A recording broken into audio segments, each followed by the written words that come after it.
ஆதி துணை ஆதியே துணை ஆதியை அறிய குருவே துணை. மரளி கைதிண்டா சாலை ஆண்டவர்கள் மெய்மதம் மெய்மன ஞானம். பண்டை வேதியர் கொண்டிட முப்பால் கடந்து அப்பால் செல்லுவார். பாலம் தாண்டி கரையும் கண்டிடும் பாரும் பார்மல கூத்திவே. எல்லோருக்கும் நமஸ்காரம். விரிபுவன வேதமாமறைகளின் அதிகாரண செழுங்கலை கருவூலத்து ஆண்டவர்கள் திருவாயுரை விரிப்பு. இந்த மெய்ப்பாதை வேறு. வேதம் ஆசான் திருமேனி. வேதத்தை ஓதினாலே புண்ணியம். வேதங்கள் பூராவும் தித்திக்குது. திருமறை குரு பெருமான். திருமறை குரு தீன் திருமேனியர். வேத ஏட்டில் எழுதியுள்ளதை படிப்பதன் பயன் இறைவனை காண்பதுதான். தலைவன் தன்னை அறிந்தவனே குலத்தோன் என்று திருவேதம் உமக்கு உரைக்கச் சொன்னது எம்மை என்ற நமது பெருமான் அவர்களின் உத்தரவின்படி நமது தெய்வம் அவர்கள் என்றென்றும் திருமறை குரு பெருமானாக விளங்கி கொண்டிருக்காங்க. அப்போ அந்த தெய்வ திருமறையிலிருந்து யமனை வென்ற திருமறையின் சிறப்புகளை ஒவ்வொன்றாக படித்து தரிசனை செய்து வருகிறோம். அதன்படி இன்றைக்கு நான் நம்முடைய திருவருட்குறளிலிருந்து ஒரு திருவாக்கியத்தினை எடுத்துக்கொண்டேன். இப்போ இந்த திருவாக்கியத்தில் அந்த யமனை வென்ற திருமறையாக எப்படி நமக்கு தெய்வம் அவர்கள் அந்த திருமறையாக விளங்கி கொண்டிருக்கின்றார்கள் என்பதை நமக்கு மிக மிக எளிமையாக எடுத்து திருவாக்கியத்தில் அருளி வச்சுருக்காங்க. அதை முதல்ல என்ன என்பதை வாசகத்தை படித்து தரிசனை செய்யலாம். பிரம்மோதய மெய்வழிச்சாலை ஆண்டவர்கள் திருவாக்கியம். திருவருட்குறள் திருவாக்கியம் எண் 238. பழைய அச்சநூல் பக்கம் எண் 171.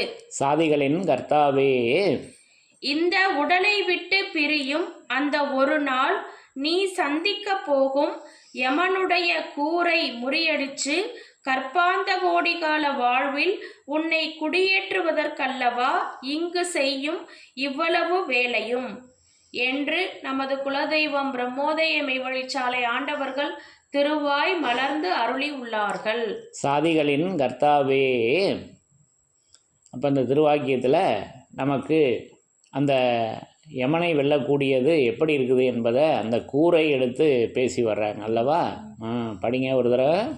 இந்த உடலை விட்டு பிரியும் அந்த ஒரு நாள்.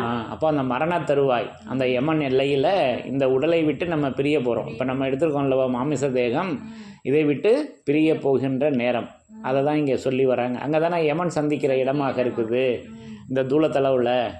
அப்போ அதுதான் இந்த உடலை விட்டு பிரியும் அந்த ஒரு நாள் நீ சந்திக்க போகும் யமனுடைய கூரை முறியடித்து. அப்போ தெய்வம் அவர்களுடைய கூறு தான் யமனுடைய கூரை முறியடிக்குது. அப்போது நமது தெய்வம் அவர்களின் கூறு நம்ம எப்படி தரிசனம் செய்திருக்கிறோம்? இதே திருவருட்குறள் 255வது திருவாக்கியத்தில் எம்முடைய திருவாக்கு ஒரு தீ, அது ஓர் கூர் ஆயுதம் என்று நீ நினைத்தால் ஒழிய அதன் மீது சடேர் என்று பாய வராது என்று நம்ம படித்து ஏற்கனவே இதை பற்றி பேசியிருக்கோம் அல்லவா? அப்போ இங்கேயும் யமனும் எப்படி இருக்கான்னா கூறாக தான் இருக்கான். அது என்ன கூறு அப்படின்னா அது பொய்நூலில் இருக்க கூறாக இருக்குது. அது இப்போ நம்ம ஏற்கனவே கூட பார்த்தோம் அல்லவா? அந்த ஆயுதம்னு பார்த்தோம் அல்லவா? ஏற்கனவே 2 தலைப்புகளுக்கு முன்னாடி பேசினப்பே நம்ம அதை எடுத்துக்கிட்டோம்.